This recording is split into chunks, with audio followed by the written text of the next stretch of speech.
What is going on, Jet fans? Matt O'Leary back with another video here to preview the New York Jets against the Las Vegas Raiders in Vegas. I know a lot of folks are heading out there, so if you're going, enjoy your time in Las Vegas, and hopefully it ends with the New York Jets victory. Let's get this rolling. The New York Jets are 4-4 with the 30th offense and 8th defense, while the Raiders are 4-5 with the 27th offense and the 19th defense.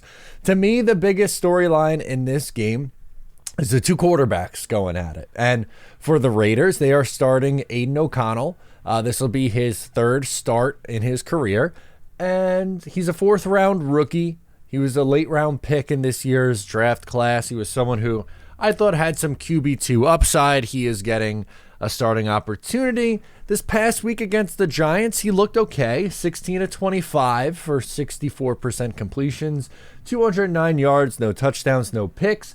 On the season, 1 touchdown to 2 interceptions and a 77.9 rating. For the Jets defense, I think this is a pretty good spot for them with an inexperienced quarterback. A quarterback that's not super mobile, I think, is an opportunity for them to get after him. They did it with Justin Herbert. They sacked him 5 times, and Herbert's a much more mobile and agile quarterback than Aiden O'Connell. And he's also been a little prone to the interception. 2 interceptions in the 3 starts.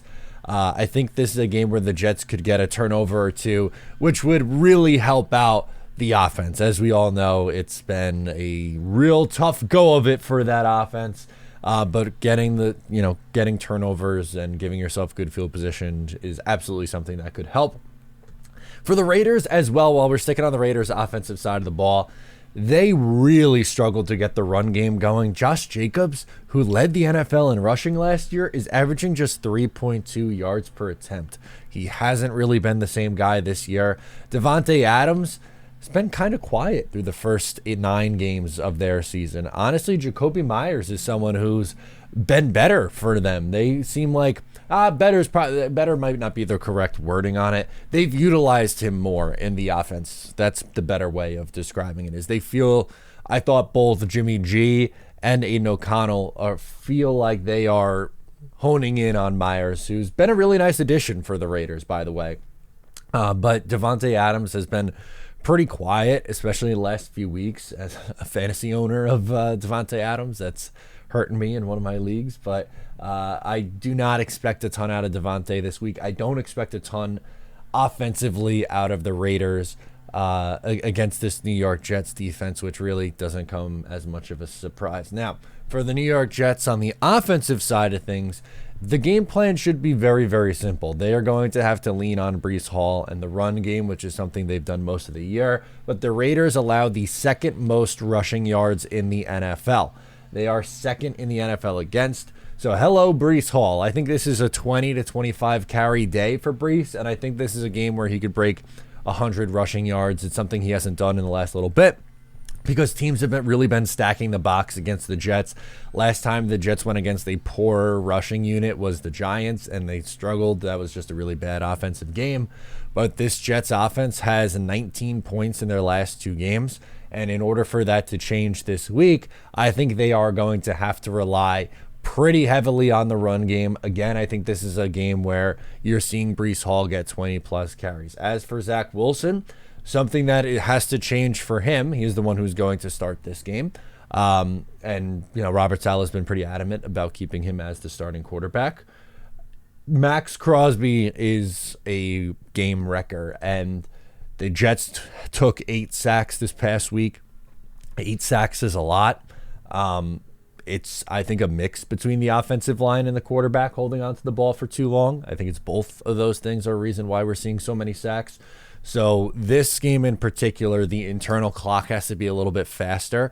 On the season, Zach Wilson is holding onto the ball for 2.9 seconds on average. This game, and really the last 2 games, the number has gone up. He did a better job against the Kansas City Chiefs, and Denver Broncos and Philadelphia Eagles in that stretch. It felt like he was getting the ball out of his hands a little bit quicker. So that has to be the recipe on the offensive side of the ball. He has to get it out and with some authority. on it. Whether that's, dumping it off on the screen or just, quick slants over the middle of the field was an area in which they've had success in the passing attack this season.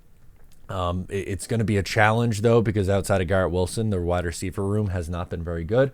They've utilized the tight ends going over the middle of the field. Breece Hall is someone that we're all advocating for touches. So on the offensive side of the ball, I think it's going to be a lean on Breece Hall day. Let's go through my stat predictions for this game before we get into our picks portion. For Zach Wilson, I'll go 18 of 30 for 179 yards, no touchdowns, no picks. Call it 5 sacks, a 76.9 passer rating, which is essentially roughly where he's been for the last 4 games.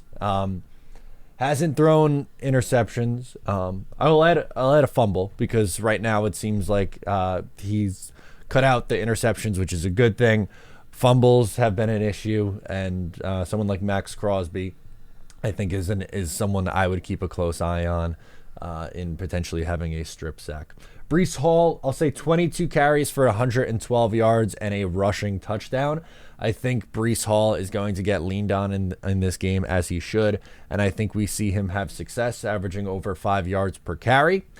Garrett Wilson will go 5 catches for 88 yards. He will pace the Jets' receiving core. I think Allen Lazard will be a little bit better this week.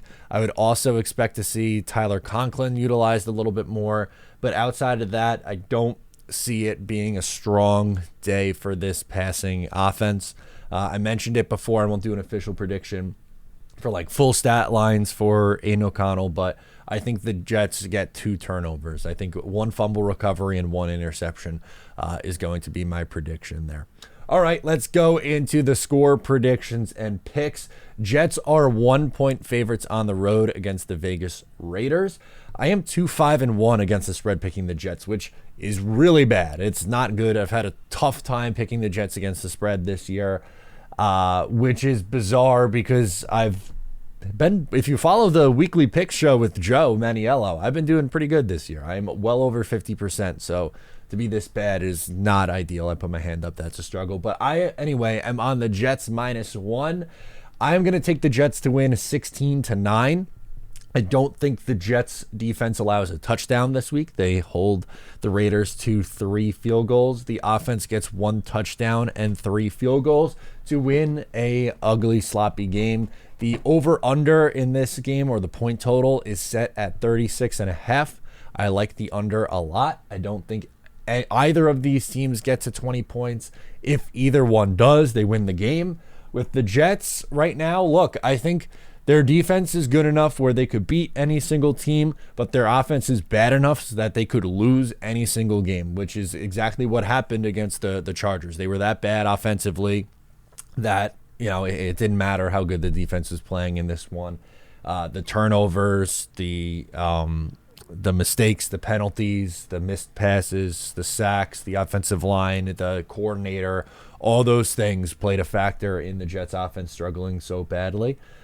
So I can say that I wouldn't be stunned if the Raiders won, but I do think the Jets win a low-scoring defensive battle. Casey, let's see who she likes.